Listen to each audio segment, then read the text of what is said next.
درود شریف پڑھ اللہ صلی اللہ علیہ وسلم۔ سورۃ الرعد مکی صورت ہے، اس کی صرف 43 آیات ہیں۔ رعد بجلی کے چمکنے کو کہتے ہیں، جو جیسے بارش کے دوران بجلی چمکتی ہے۔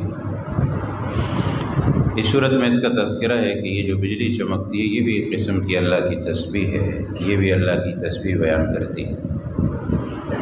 اس میں اللہ کی قدرت کی نشانیاں ہیں، اور اللہ کی قدرت اور طاقت سے یہ سب کچھ ہوتا ہے۔ اور آج کل تو یہ ثابت بھی ہو چکا ہے کہ اس میں اتنی پاور کی بجلی ہوتی ہے اور اس سے اتنا کچھ مل سکتا ہے وغیرہ وغیرہ۔ یہ جو لوگ اس چیز سے واقف ہے وہ سمجھتے ہیں اس کو، تو اس لیے یہ بھی ایک بہت بڑی نشانی ہے۔ تو اس صورت میں اس کا تذکرہ ہے، صورت کا نام بھی اسی کے نام سے پڑ گیا ہے۔ تو چنانچہ اس کا ابتدا جو اس صورت کی ہے وہ بھی حروف مقطعات سے ہے۔ مقطعات کہتے ہیں یہ جو الف لام میم را، الف لام را یہ جو ہوتے ہیں، تو یہ الف لام میم را سے شروع ہوتی ہے۔ میں نے شروع میں عرض کیا تھا کہ جتنی صورتوں کے شروع میں یہ حروف ہیں، اس کے فوراً بعد اللہ تعالیٰ کلام پاک قرآن کریم کی سچائی اور حقانیت بیان کرتے ہیں کہ دیکھیے اس میں ایسے حروف ہیں جس کا معنی اور مفہوم جب تک اللہ نہیں بتائے تو ہم لوگ نہیں سمجھ سکتے۔ اب اللہ نے نہیں بتایا، عام لوگوں کو نہیں معلوم۔ پھر یہ تذکرہ مفسرین نے کیا ہے کہ پیغمبروں کو بھی معلوم تھا یا نہیں تھا، تو حضرات بعض فرماتے ہیں کہ انبیاء کرام کو اللہ نے اس کا مفہوم بتایا تھا لیکن عام لوگوں کے لیے نہیں ہے۔ بہرحال وہ مفسرین نے اس کا ذکر کیا ہے۔ تو یہاں بھی مخالفین کو یہ چیلنج ہے کہ اس طرح کے آپ بھی بنا کے لے آؤ اگر کر سکتے ہو، جب نہیں کر سکتے ہو تو مان لو کہ اللہ کا کلام ہے۔ ہر صورت کے ان بہت سی صورتوں کے ابتدا میں یہ کیوں آتا ہے کہ سب سے پہلے قرآن کی حقانیت کی بات ہو رہی ہوتی ہے۔ یہ اس لیے ہوتی ہے کہ بھئی سب سے پہلے یہ تو ثابت ہو کہ یہ کلام اللہ کا کلام ہے، سچی کتاب ہے، تو اللہ تعالیٰ پہلے اس کو ثابت فرماتے ہیں، اس کے بعد آگے بات آتی ہے۔ جب اس کو مانیں گے تو آگے بات ماننا آسان بھی ہو جائے گا اور لازمی بھی ہو جائے گا، کیونکہ جب مان لیا کہ اللہ کی کتاب ہے تو آگے کی باتیں تو ماننی پڑیں گی۔ سورت کی ابتدا میں اسی طرح اللہ تعالیٰ نے اپنی وجود کے دلائل دیے، اپنی وحدانیت کے دلائل دیے کہ اللہ ایک ہے، وحدہ لا شریک ہے۔ آسمان، زمین، سورج، چاند، ستارے، دن رات، پہاڑ، نہر اور اس طرح کی چیزیں، مختلف غلجات، مختلف رنگوں کے پھل فروٹ، اس کے ذائقے، یہ سب چیزیں، اور ہر پھل کا اپنا فروٹ، اپنا ذائقہ، اپنا رنگ ہے، اپنی ساخت ہے، یہ سب کس نے بنایا؟ اللہ نے پیدا کیا۔ موت اور زندگی کو اللہ نے پیدا کیا، اور پھر یہ موت اور زندگی اکیلے اللہ کے ہاتھ میں ہے۔ وہی موت لاتا ہے، وہی زندگی دیتا ہے۔ قیامت کے متعلق بھی ذکر فرمایا، قیامت کے دن دوبارہ زندہ ہونا ہے اور حساب کتاب دینا ہے۔ یہ مسئلہ مشرکین کی سمجھ میں نہیں آتا تھا۔ مشرکین مانتے تھے کہ اللہ نے سب کچھ بنایا ہے، لیکن قیامت کو نہیں مانتے تھے کہ جب ہڈیاں بوسیدہ ہو جائیں گی، انسان مٹی میں مل جائے گا، تو یہ پھر کیسے زندہ ہو؟ تو اللہ نے فرمایا کہ یہ بڑی عجیب بات ہے کہ تم لوگ یہ تو مانتے ہو کہ پہلی بار اللہ نے پیدا کیا، تو جو اللہ پہلی بار پیدا کر سکتا ہے وہ دوبارہ کیوں نہیں پیدا کر سکتا؟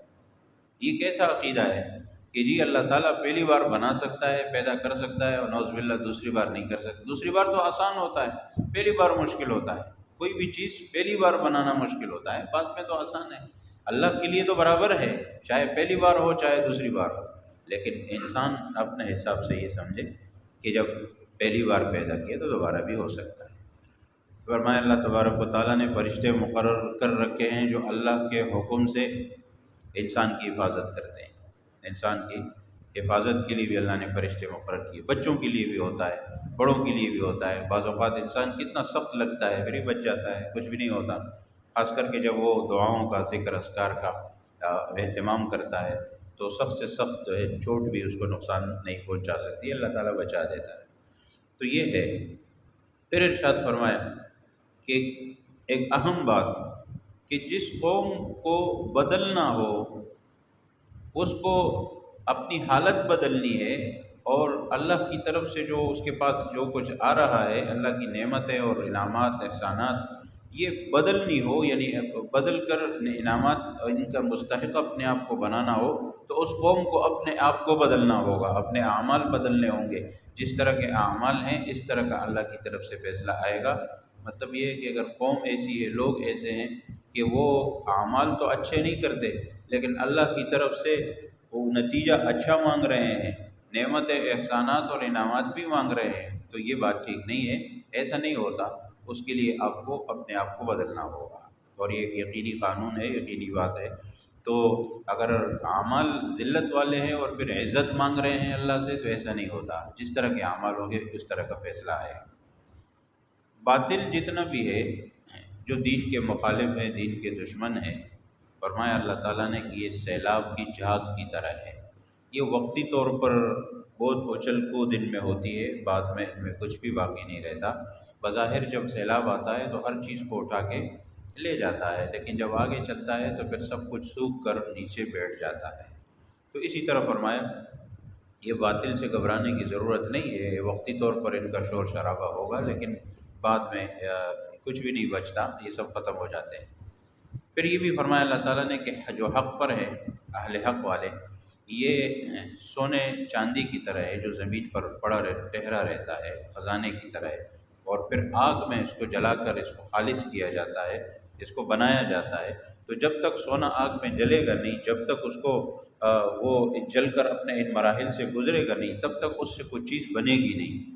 تو اس لیے مومن پر جو یہ تکلیفیں مصیبتیں فرمایا آتی ہیں وہ اسی طرح ہے کہ یہ جب ان مومن مصیبت تکلیف کے اندر جلتا ہے اور تکالیف اس کو پہنچتی ہے، تو پھر اس سے اللہ تعالیٰ ہیرا بنا لیتا ہے اور یہ کارآمد بن جاتا ہے۔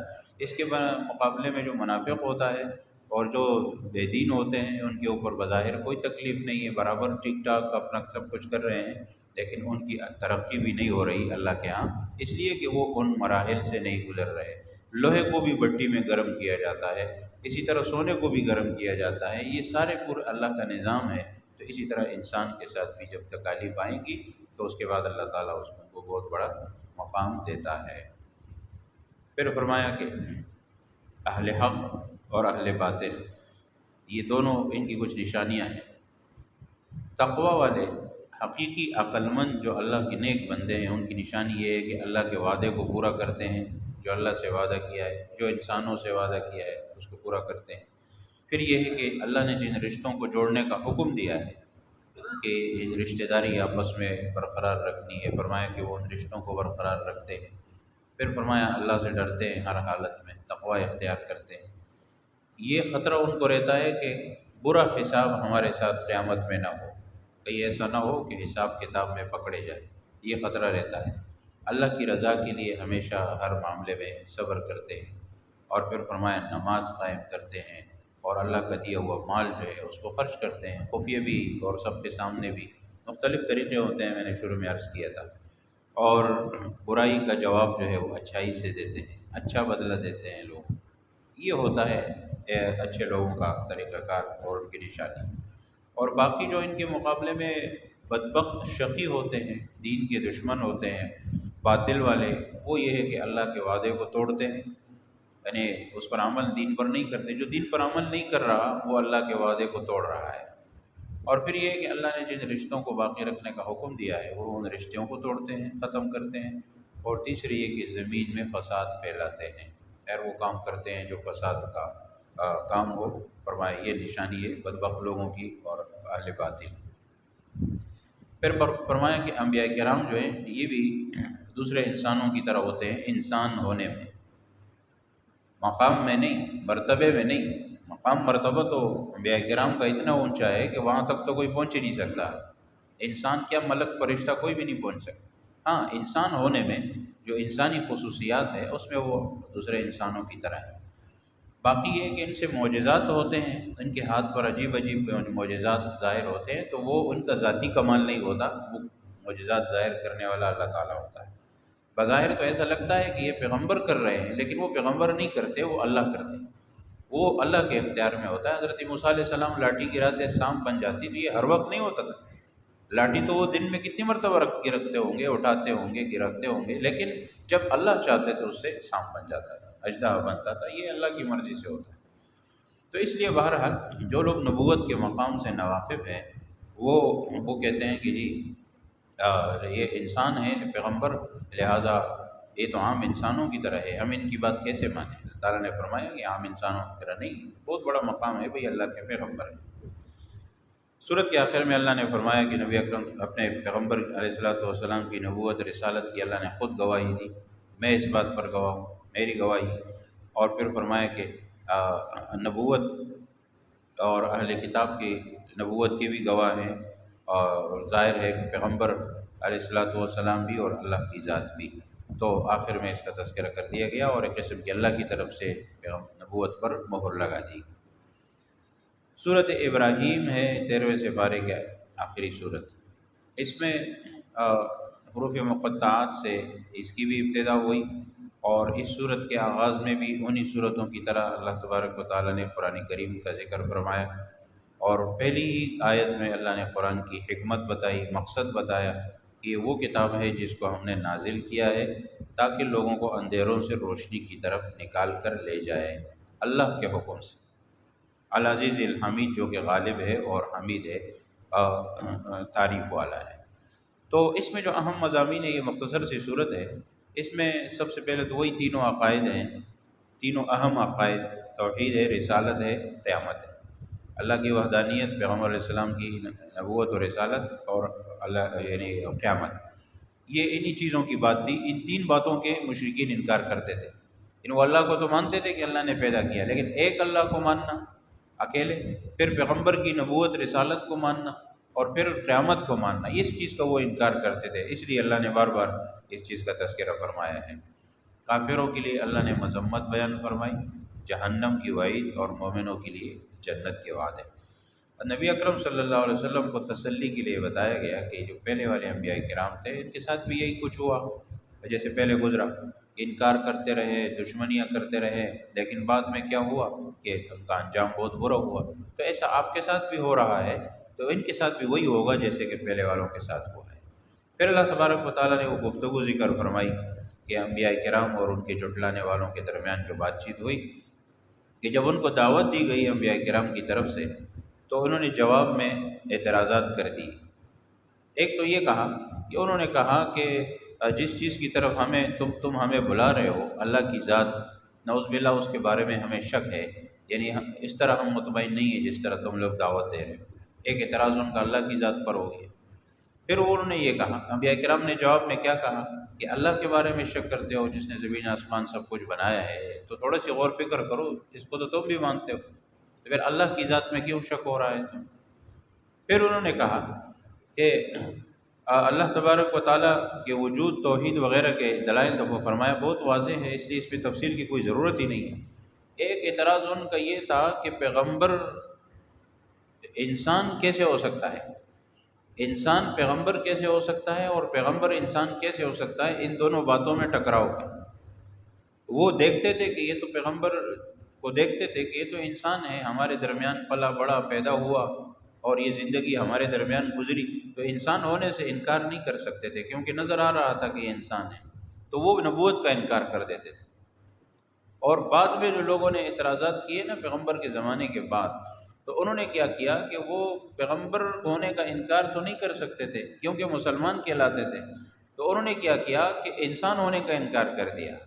یہ دونوں طبقے جو ہیں ان کی بات ایک ہی ہے کہ دونوں کی مین بات یہ ہے کہ پیغمبر اور انسان یہ کیسے ہو سکتا ہے۔ تو اللہ تبارک و تعالیٰ نے اس کا تذکرہ قرآن کریم میں بار بار فرمایا کہ ان میں کوئی ٹکراؤ نہیں ہے، وہ میرے انسان ہیں بھیجے ہوئے، لیکن تم ان کو عام انسان سمجھتے ہو، یہ عام انسان نہیں ہے، ان کا بہت بڑا مقام مرتبہ ہے کیونکہ یہ براہ راست اللہ سے رابطے میں ہے۔ تو یہ پیغمبر ہے اور عام انسانوں کی طرح نہیں ہے، بلکہ عام انسانوں کے لیے ایک واسطے کی صورت ہے۔ تو اس لیے فرمایا کہ ان دونوں باتوں میں کوئی ٹکراؤ نہیں ہے، انسان پیغمبر ہو سکتا ہے جب اللہ نے اس کو نبوت دے، اور نبی جو ہے وہ بھی انسان ہی ہوتا ہے۔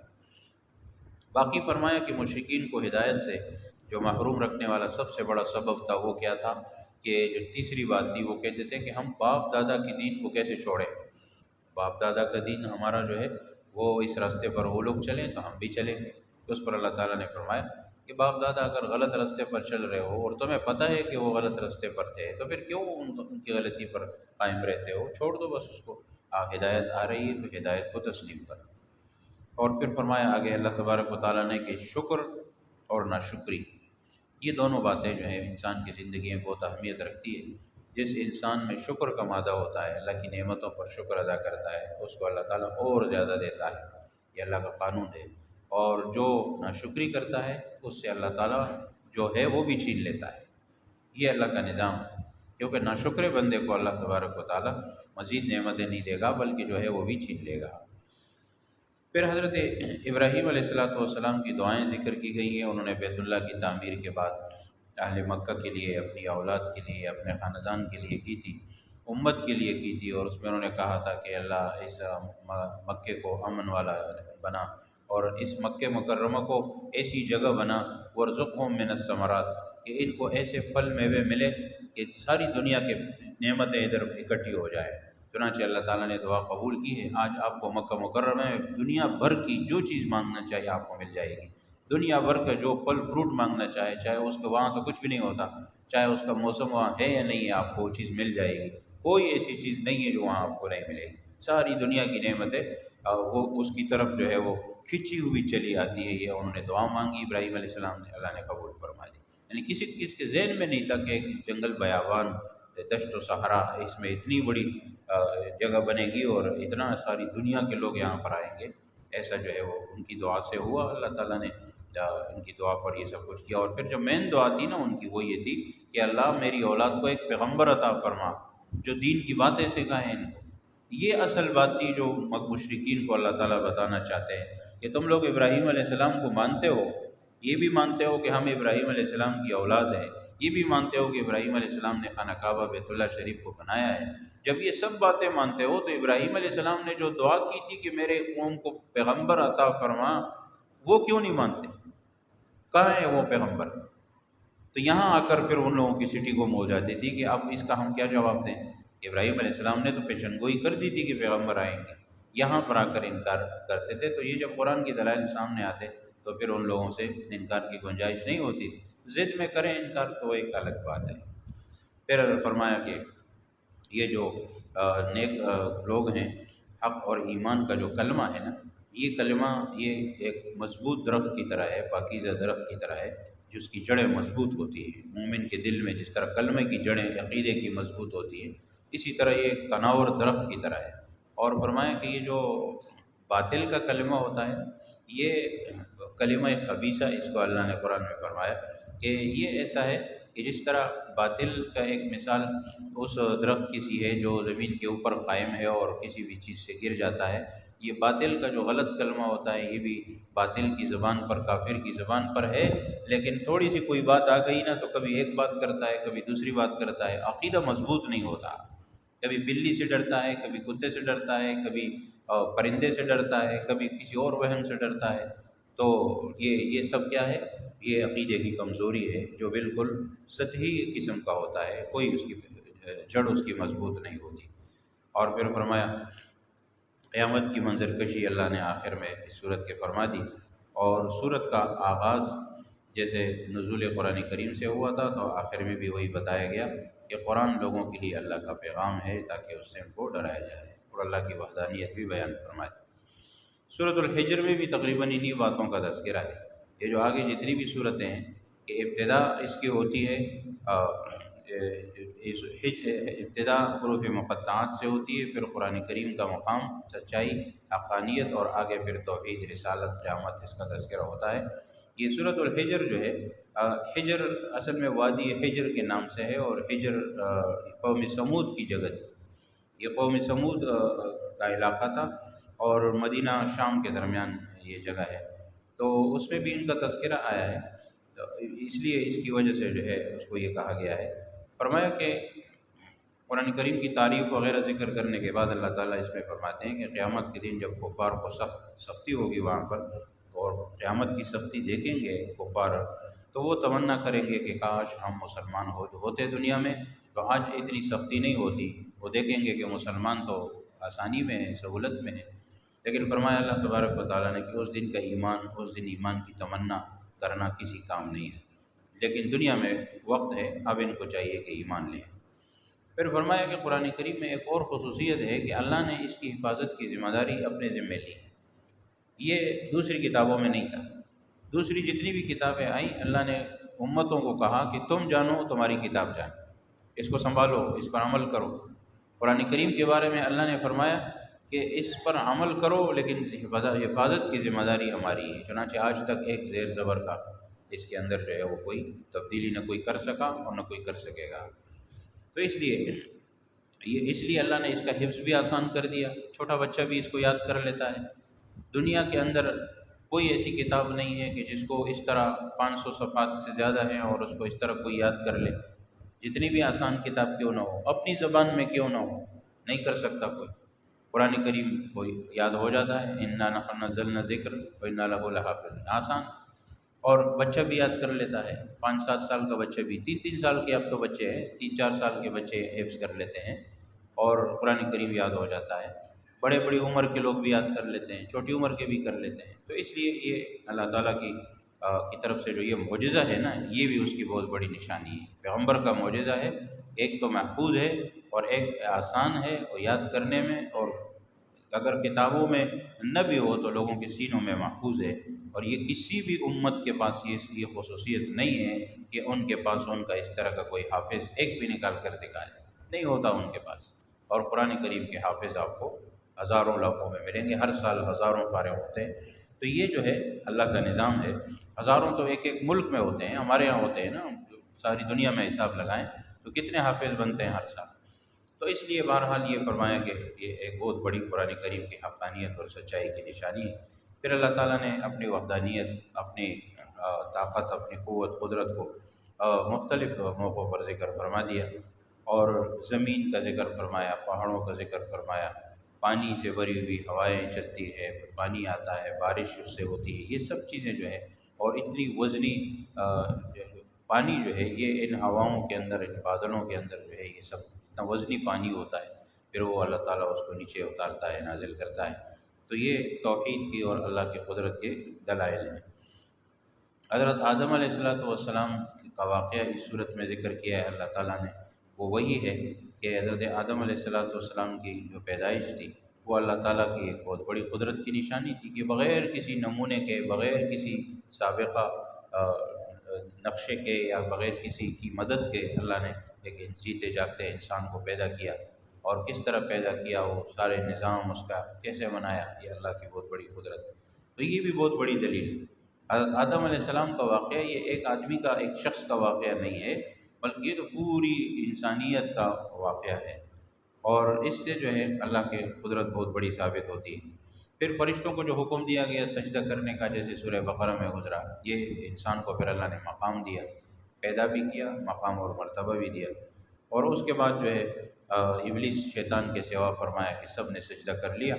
تو یہ ابلیس کے متعلق پھر قرآن کریم میں دوسری جگہ ہے، کان من الجن، یہ فرشتہ نہیں تھا، فرشتوں میں سے تھا، یہ جنات میں سے، لیکن بہرحال اس کے فرشتوں کے درمیان رہتا تھا، ان کے پاس ہوتا تھا، اور سجدے کے انکار کی وجہ سے اللہ نے اس کو آسمانوں سے نکال دیا اور ہمیشہ کے لیے لعنت کا مستحق ہو گیا۔ تو اس نے پھر اسی وقت دھمکی دی کہ میں انسان کی وجہ سے چونکہ نکالا گیا ہوں، میری توہین بیزتی ہوئی ہے، تو میں اس کا بدلہ لوں گا اور ان کو گمراہ کروں گا۔ تو اللہ تبارک و تعالیٰ نے فرمایا ٹھیک ہے، جو تم کر سکتے ہو کرو، جو میرے نیک بندے ہوں گے وہ میری بات مانیں گے، اور جو تمہارے والے ہوں گے تو جن پر تمہارا بس چلے کرتے رہو۔ تو اسے ہو گیا، تو ان کو کہہ دیا گیا کہ تمہارا جو داؤ ہے نا وہ ہر کسی پر نہیں چلے گا۔ تو اس میں بتایا جا رہا ہے مومنین کو کہ اپنے آپ کو اتنا قابل بنائیں، اپنے آپ پر، ایمان پر، عمل پر اتنی محنت کریں کہ شیطان کا داؤ ہمارے اوپر نہ چل سکے۔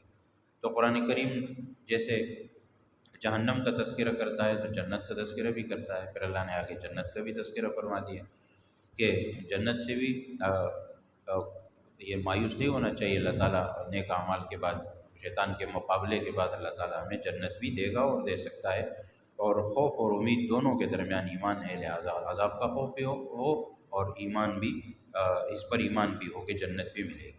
اور حضرت ابراہیم علیہ السلام کے مہمانوں کا تذکرہ بھی بہرحال اس صورت میں موجود ہے، اس کو آگے ذکر کریں گے۔